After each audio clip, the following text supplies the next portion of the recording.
The average person spends over 6 hours a day staring at a screen. That's like watching the entire Lord of the Rings trilogy every single day. So, while we're busy liking, sharing, and tweeting our lives away, what's happening to our poor, neglected brains? Are we becoming a society of digital zombies? Or is there a method to this madness? We humans are social creatures. We crave connection, information, and the occasional cat video to brighten our day. But somewhere between dial-up modems and TikTok dances, the internet transformed from a quirky novelty into a ubiquitous force that permeates every aspect of our lives. It's the ultimate double-edged sword, a source of both profound connection and soul-crushing comparison, a fountain of knowledge and a fire hose of misinformation. So, how do we navigate this digital jungle without losing our minds? Remember those cave paintings our ancestors so thoughtfully left behind? Talk about a long-form message. Fast forward a few millennia and we've got carrier pigeons, smoke signals, and the revolutionary printing press. Then came the telephone, allowing us to hear voices across continents. And finally, the internet burst onto the scene like a hyperactive puppy, chewing on our attention spans and transforming the way we live, work, and procrastinate. Back in the Cold War days, when paranoia was high and hairspray was even higher, the US Department of Defense cooked up this crazy idea for a decentralized communication network that could survive a nuclear apocalypse. Thus, ARPANET was born, the granddaddy of the internet. It was all very serious business back then, mainly used by academics and researchers with pocket protectors and an aversion to sunlight. Little did they know they were unleashing a beast that would one day devour our attention spans and give birth to the fail video. Then came the 90s and bam! The World Wide Web exploded onto the scene like a confetti cannon at a tech conference. Suddenly, everyone and their grandma wanted a piece of that internet pie. This was the era of dial-up modems, those delightful devices that serenaded us with the sweet sounds of robotic screeching while we waited an eternity for a single web page to load. Simpler times. The early 2000s were like a digital Big Bang, giving birth to social media platforms like MySpace, Facebook, and Twitter. Suddenly, we could share our deepest thoughts, our most flattering selfies, and our questionable taste in music with the entire world. It was like having a global megaphone, and boy, did we use it. And then came the smartphones, those pocket-sized portals to the digital universe. Suddenly, we were always on, always connected, which sounds great in theory, but in reality, it's like having a tiny gremlin in your pocket whispering, check me now, every 5 seconds. Don't get me wrong, I love my smartphone, but sometimes I yearn for the days when I could go to the bathroom without being bombarded by breaking news alerts and cat memes. The internet may be a global village, but it's got a lot of different neighborhoods. In some cultures, social media is all about connecting with family and friends, sharing food pictures, and wishing each other happy birthday. In others, it's a battleground for political debate, social activism, and the occasional meme war. The point is, the internet's impact on mental health isn't one-size-fits-all. It's a complex tapestry woven with cultural threads, social norms, and individual experiences. Remember the thrill of receiving a handwritten letter from a pen pal in a faraway land? The internet has taken this concept to a whole new level, allowing us to connect with people across the globe in real time. Online communities, forums, and social media groups provide a haven for individuals seeking like-minded souls, shared passions, and support networks. For those struggling with social anxiety, geographical isolation, or simply the challenges of finding their tribe in the offline world, the internet can be a lifeline. Imagine needing urgent medical advice in the middle of the night. In the pre-internet era, your options were limited. Today, a wealth of information is just a click away. This democratization of knowledge extends to mental health support.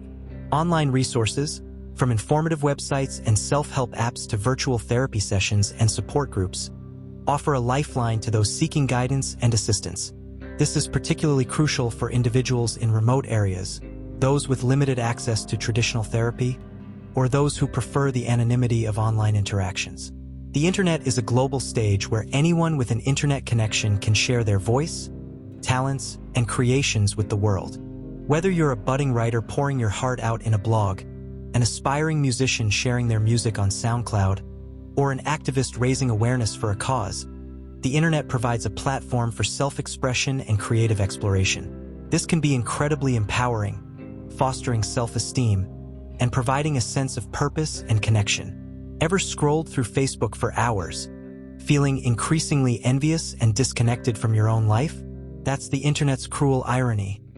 It can connect us to millions while simultaneously isolating us from the people right in front of us. Excessive internet use can lead to neglecting real-life relationships, missing out on face-to-face interactions, and fostering a sense of loneliness despite being connected to a vast digital network. The internet, with its curated perfection and highlight reels, can be a breeding ground for anxiety and depression. The constant pressure to present a flawless online persona, the fear of missing out, and the relentless barrage of negative news and opinions can take a toll on our mental well-being.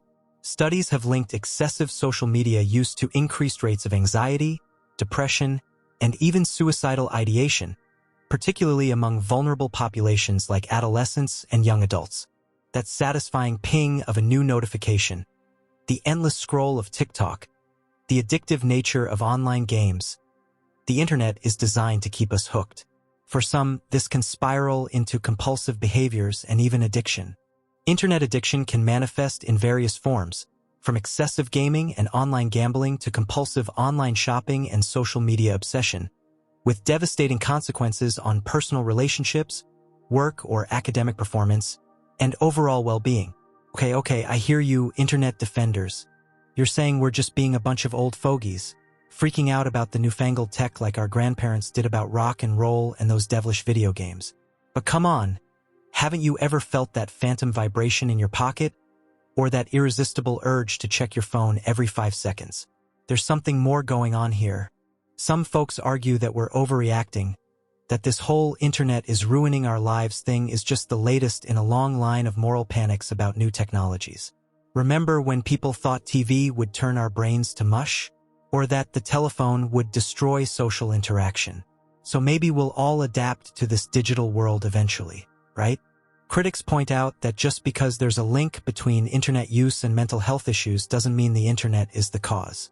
Maybe people who are already struggling with anxiety or depression are more likely to spend time online. Or maybe it's those pesky social and economic factors that are the real culprits, with the internet just being an innocent bystander. Some argue that younger generations who have grown up with the internet are basically superhuman digital ninjas, immune to its negative effects. They've got the skills, the savvy, and the attention spans of goldfish to navigate this digital jungle without breaking a sweat. This perspective basically says, hey, the internet is just a tool, like a hammer. You can use it to build a house or bash your thumb. It's up to you. In other words, personal responsibility is key. Let's not forget that the internet doesn't exist in a vacuum. It's intertwined with all sorts of societal issues that can mess with our minds. Think about it.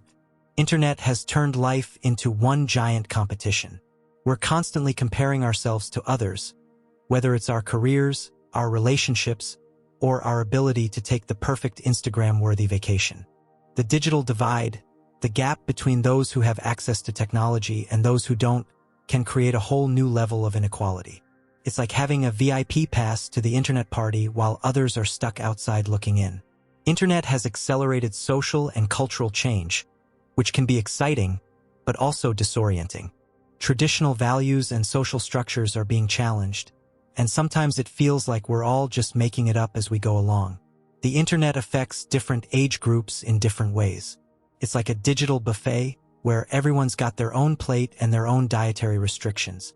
Children are like sponges, soaking up everything they see and hear online. Excessive screen time can mess with their attention spans, language development, and social skills. And let's not forget about the dangers of cyberbullying and online predators. For teenagers, the internet is like a digital playground, a place to connect with friends, explore their identities, and obsess over the latest TikTok trends. But it can also be a minefield of social pressure, anxiety, and depression. Adults have got it tough. We're juggling work, family, social obligations, and the constant demands of the digital world. is like trying to juggle chainsaws while riding a unicycle on a tightrope. Information overload, digital distractions, and the blurring of boundaries between work and personal life can lead to burnout, anxiety, and the occasional existential crisis. The internet can be a lifeline for the elderly, helping them stay connected with loved ones, access information, and combat social isolation. But many older adults struggle with digital literacy and may be vulnerable to online scams and misinformation. The internet is basically one giant shopping mall, where we're constantly bombarded with ads for things we don't need and can't afford. This constant exposure to consumerism can lead to financial stress, anxiety, and feelings of inadequacy. It's a vicious cycle of wanting, buying, and wanting more, and it's taking a toll on our mental well-being. The internet is like a giant game of telephone, where information gets distorted, exaggerated, and sometimes completely fabricated. Fake news, conspiracy theories, and misleading health advice are rampant, making it harder than ever to discern truth from falsehood. This constant exposure to conflicting information can lead to confusion, anxiety, and a general sense of distrust in the world. Oops, looks like I got carried away with that analogy. Where were we? Yes, navigating the treacherous waters of online misinformation. Imagine a world where you vent your frustrations to an AI therapist who never judges, never gets tired, and always has the perfect emoji response. Or maybe you're hanging out with your best friend in the metaverse, discussing the meaning of life while your avatars sip virtual cocktails on a digital beach. This future is closer than you think, and it's both exciting and a little bit terrifying. Will these technological advancements liberate us from our mental health struggles, or will they create new anxieties and dependencies? It's no longer just for gamers and sci-fi nerds. It's being used to treat phobias, anxiety disorders, and even PTSD. Imagine conquering your fear of heights by virtually scaling Mount Everest, or facing your social anxiety by attending a virtual party filled with friendly avatars. AI is already creeping into our lives, recommending products, curating our news feeds, and even composing music. But what if AI could also be our therapist, personal trainer, and life coach? Imagine an AI that can analyze your mood, track your sleep patterns, and offer personalized advice to improve your mental well-being. BCIs are like something straight out of a sci-fi movie. Imagine controlling your computer with your thoughts or communicating telepathically with your friends. But BCIs also raise some serious ethical questions. What if someone hacks your brain and steals your thoughts, or worse, controls your actions? As we embrace these mind-blowing technologies, we need to ask ourselves some tough questions. How do we ensure these tools are used for good and not for evil? How do we protect our privacy and autonomy in a world where our thoughts and emotions can be accessed and manipulated by technology? The internet is evolving faster than a chameleon in a disco, and it's not slowing down anytime soon. So, how do we stay sane in this crazy digital world? Here are a few ideas. Develop healthy habits. Just like we need to exercise our bodies, we need to exercise our minds. Take breaks from technology, go for walks in nature, read a book, and have face-to-face conversations with actual humans. Cultivate digital literacy. Be critical of the information you consume online. Fact-check, cross-reference, and don't believe everything you see on social media. Stay informed and engaged. The future of the internet is not predetermined. We have the power to shape it. Stay informed about emerging technologies, participate in discussions about ethical considerations, and advocate for a digital world that promotes mental well-being and human flourishing. So, dear viewer, as you venture forth into the wilds of the internet, remember this. The digital world is a reflection of ourselves, warts and all. It can be a playground for our best selves or a battleground for our inner demons. The choice is yours. So go forth, be mindful, be kind, and maybe, just maybe, we can all find our digital zen amidst the chaos. Designate specific times and spaces where technology is off-limits, like during meals, family time, or an hour before bed. Declutter your digital life by unsubscribing from unnecessary emails, deleting unused apps, and curating your social media feeds to follow accounts that inspire and uplift you. Pay attention to how you feel when you're online. If you find yourself feeling anxious, envious, or overwhelmed, Take a break and engage in activities that nourish your mind and body. Make time for activities that bring you joy and fulfillment in the real world. Whether it's reading, gardening, playing sports, or spending time in nature. If you're struggling with internet addiction, anxiety, depression, or any other mental health concern, don't hesitate to reach out for professional help.